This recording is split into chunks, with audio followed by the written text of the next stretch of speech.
Well, good afternoon and welcome to the AC Fun Time Superstar. My name is AC, and of course, every week, along with me, we have got Elder Company Town. and Elder College Town. I am so happy to be here today with our family.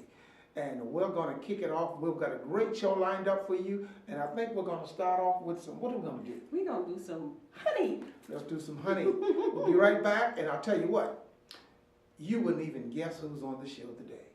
Check it out.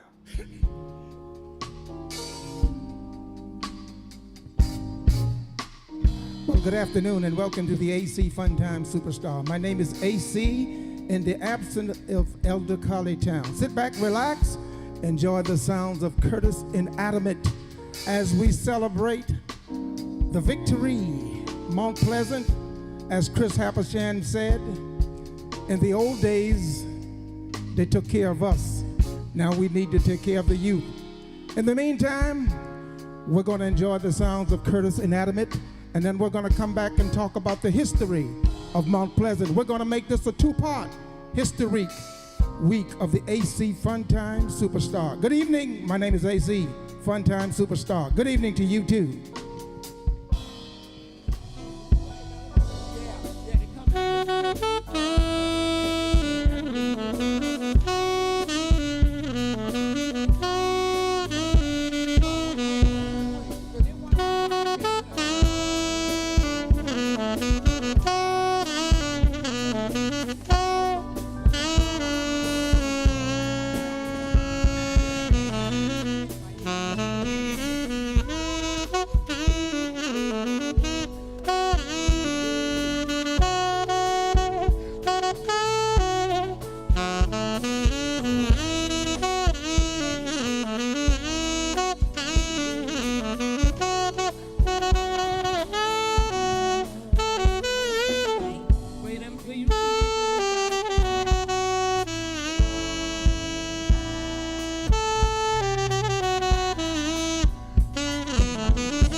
What I'd like to do right here, because we are talking about family, tradition, and we're talking about the good old days, I'd like to go back to the studio as Elder Collie and I was reminiscing of a previous show, and then we will continue with the show. Hold tight.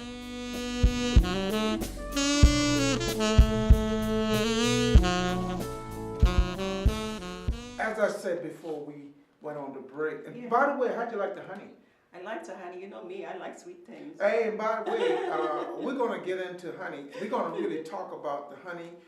Elder Collie, off camera, she mentioned to me about the days when the honey was really rich. It was dripping. It was dripping. But before break, you know, I really got to thinking, and I got a little emotion because I thought about me and my cousin. We grew up as brothers, and we were like twins. Mm-hmm. And as we grew older, I wondered what happened. We grew apart. And then I had a friend, a best friend, Dan Mack. We grew apart. What happened?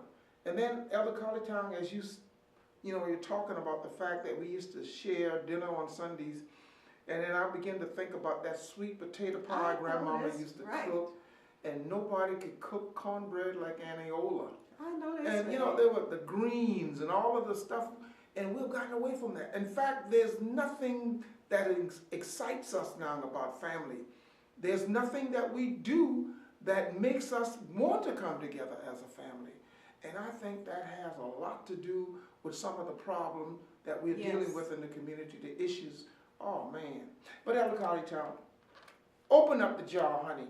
Okay. The days as you remember. I really don't think you can get out. Let me tell you. You couldn't come out I'm the house. from the hike, and we used to have July, and we used to have Isabella joint. And July joint was like leaning on the side. We'd go in there, we'd be dancing and leaning on the side. Was Thomasina with you? What? You know Thomasina was there. Thomasina Green. You remember Thomasina Green? Thomasina Nightlife. That was the old Savannah. Savannah, talking about you. Thomasina Green. She was on WPL, Thomasina Nightlife, and those were the good days. In fact, Carly, you wanted to talk about Bob Nichols and Arthur Ellison. Those, you couldn't come out. Did you ever come downtown? No, I didn't. What did, Carly? I did Excuse go downtown. y'all hold 1 minute. Tell me something about downtown during the 60s. I tell you what. When I was about 12, that was around about the 60s. Yeah, okay. And my dad, he would take me downtown through the market. Mm-hmm. And people would be saying, "Hey Thomas." and I would see the sweetgrass basket lady. Okay. Right? All right. And I said to myself, "Gee, that is amazing." I would just love it. That was my sweet thing. That was about the times that I'd go down in the market and see all the people selling the peas. They used to sell butter beans and okra and all that down there. I remember that. So I'm like, oh my God, we got all this here. So I was like, when I grow up, I wasn't going to be a sweetgrass maker, but when I grew up, I wanted to make sure people knew about what we had. Well, let me ask you a question. On the market, since you brought that up, do you remember a lady by the name, she had a little cafe on the market, Naz. She used to serve chicken. Man, that chicken was off the chain. We would go down there around 12:30, 1 o'clock, up until about 2 or 3 o'clock, and man, she had some chicken. Back then, Lou Nichols, Stuffy Lou Nichols, Bob Nichols' brother, he was my mentor, and he would take me down there, and I didn't have no money back then. About 14, 15, 16 years old, but those were the good old days. And I'll tell you what, I'm going to open the door. Invitation to you. I invite you, if you would like to come on the show and talk about the old days, because I feel like we need to go back, not actually go, but get into spirit of the times that we spent together, the things that we did, because it somehow or another it had us connected. Yes. And I don't know what happened, but for some reason we've come apart. We don't do the things, we don't communicate, we don't fellowship, and things are a little different. Yes. So I'm extending an invitation to you. If you'd like to come on the show and sit down here and talk to us and talk to our viewing audience about some of the things that you remember during the good old days. Yes. You're welcome. Right about here, we're going to be right back right after this brief honey break. How would you like to take a journey back to the Jump Time days where AC Vision began? AC participated on the television show Jump Time and traveled with Arthur Ellison, Bob Nichols, Honest John, many of the radio DJs of the 60s. This is where the vision for the clean fun and entertainment came from, and now it's birthed and being delivered. In time past, we were told that it was wrong to be entertained by good, clean, secular entertainment music. But I find no scripture to support listening to clean, secular music. But we were told so many things that we could not do, it made us want to do it even more. But then we went overboard. Then we went just too far. But today I'm here to tell you, if listening to clean, good, secular entertainment music is wrong, then maybe we shouldn't even be watching television. But today we want to meet you right where you are, because Christ died for us to have life and have it more abundantly. So I'm asking you right about here to put your hands together and let's have a good time. ACHG production, and we will baby.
Listening to Star 99.7, home of the Steve Harvey Morning Show, R&B and old school throughout the day. Good Friday evening to you. I am Savannah, and hey, talking about Friday, tonight at 12:30 a.m., make sure you check out Comcast C2. Check out AC Funtime Superstars with the Baby Boomers. And hey, if you check it out, guess what? You'll get a chance to see one of the Star 99.7 All-Stars. We're going to be right there behind the scene doing our thing with AC Funtime Superstars with the Baby Boomers this Friday night at 12:30 a.m.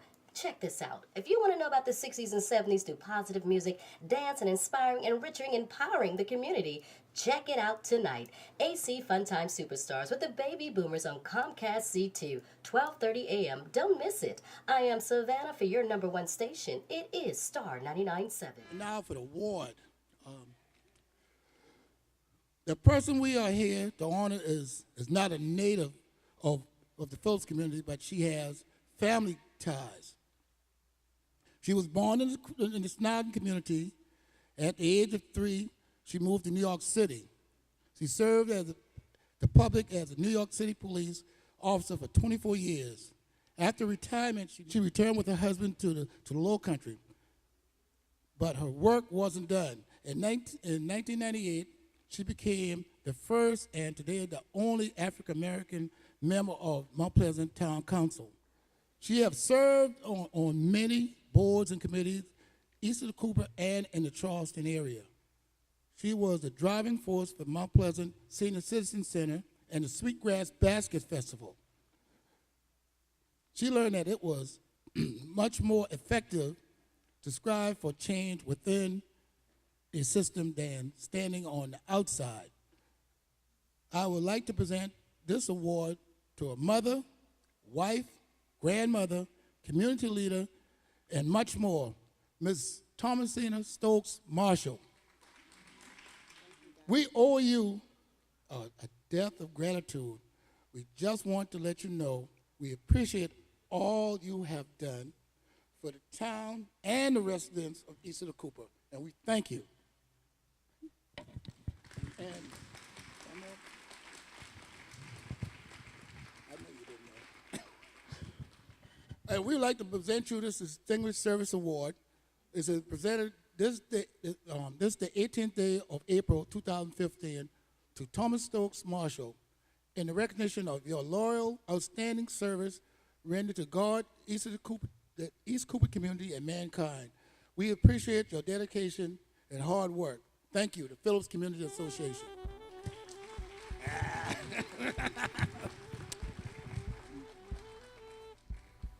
It's not often that I'm speechless. This is a total surprise, Richard. You know, you really, really got me on this one. I'd like to thank Richard and all of the community residents that are in attendance at this wonderful affair. Wow. I was born here in the Snowden community, as Richard said. My parents took me to New York. I was 3 years old. I grew up there, went to school, and retired from NYPD and came back home in 1991. My mom was a victim of Alzheimer, and I chose to keep her at home and take care of her until she passed.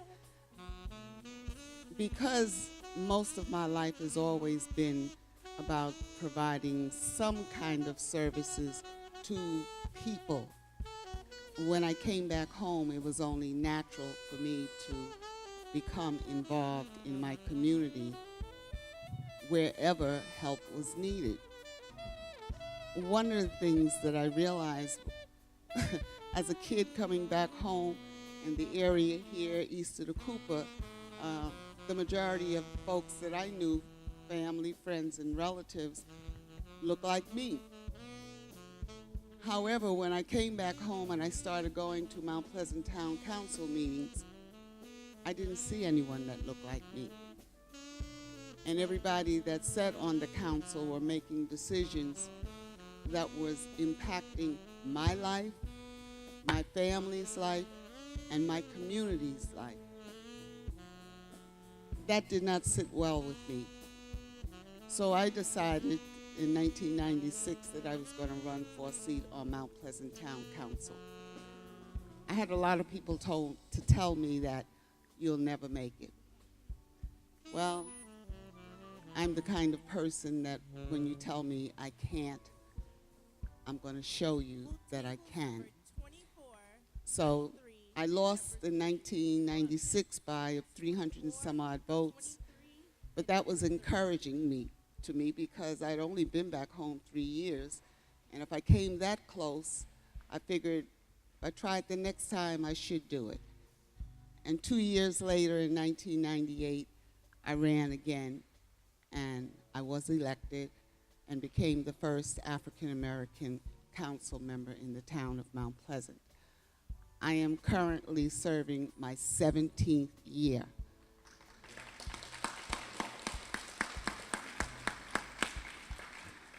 Thank you. I had no intentions of serving on council as long as I have. One of the things, I learned a tremendous amount of information as to how things are done in the political arena. It's not always right, but if you're not there, and if you don't have someone who's there that has your interests at heart, you won't know. And you and your family and your community will miss out on a lot of the things that we rightfully deserve. I'm delighted as I look around the room this evening to see the young folks here. That's our future. They're the next generation. And as we move forward in whatever we do, we need to include our children from the youngest age so that as they mature and become adults, they realize the importance of being involved in your community. Another thing, volunteering. I learned the town of Mount Pleasant and the surrounding community by volunteering. And the theme for the program today has something to do with remembering the past. And then at the bottom of your page, you mentioned the past, the present, and the future. So your theme, and we didn't plan this, so we know that God had a hand in this. Your theme is related to my theme. So I'm just going to speak a little bit about each of these small topics. First of all, let me thank each and every one of you for coming out tonight. We're glad that you came and you support the community. We're thankful to all the ministers, all the choir members who are here, the committee members, and for Don and everyone on the Phillip community for putting this together. I especially thank you for putting together all of the artifacts, all of the antiques on both of the sides of the room. And it's great and it's wonderful to save all of these things. And someday we may even have a museum where we can actually display these things.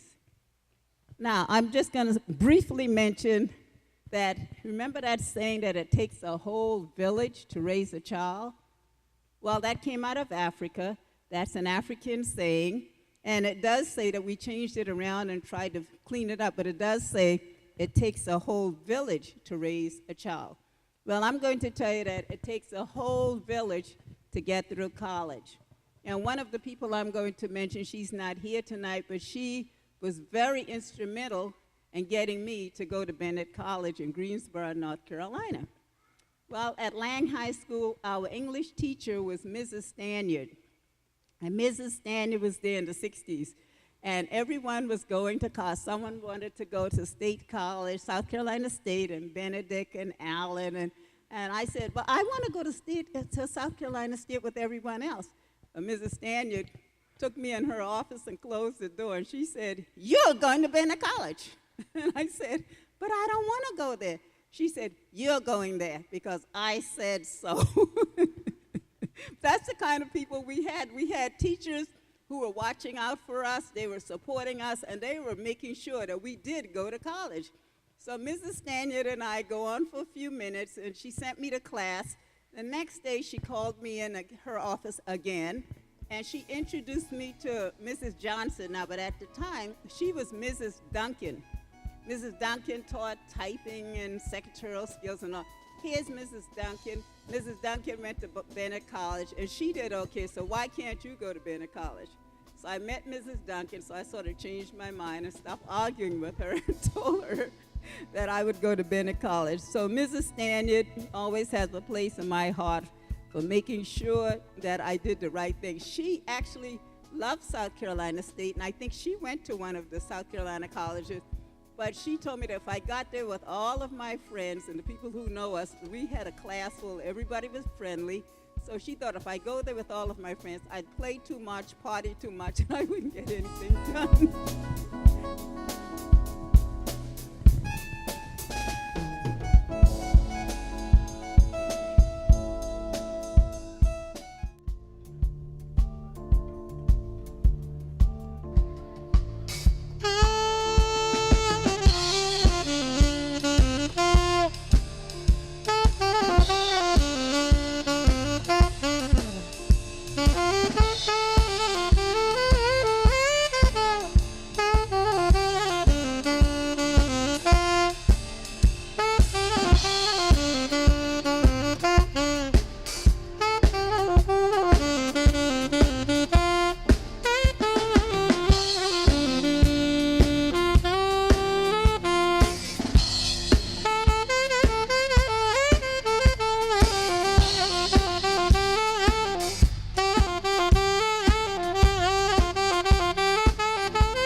Once again, we'd like to thank you for tuning in to the AC Fun Time Superstar. I want to take this time to let you know that in the old days, our parents used to tell us, take care of one another. You know, I've got a gift, you've got a gift, everybody in the house has got a gift. But then we grow up, we move across town, and we forget how we used to take care of each other. Now something is missing. And that's what Chris Habersham was trying to deliver a message to us today, that we need to learn to take care of each other like our parents taught us. And right about here, we're going to say good afternoon to you and see you next time on the other side. AC Fun Time Superstar, and we love you. Take it away, Curtis.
All aboard, for this stagecoach is about to move out. It is for everyone that has potential and would love to be a superstar. Join us every other Saturday. Tech Up, Step Up for food, fun, and entertainment. Call the number for more information. And the Lord God is your driver to see that we have a safe trip.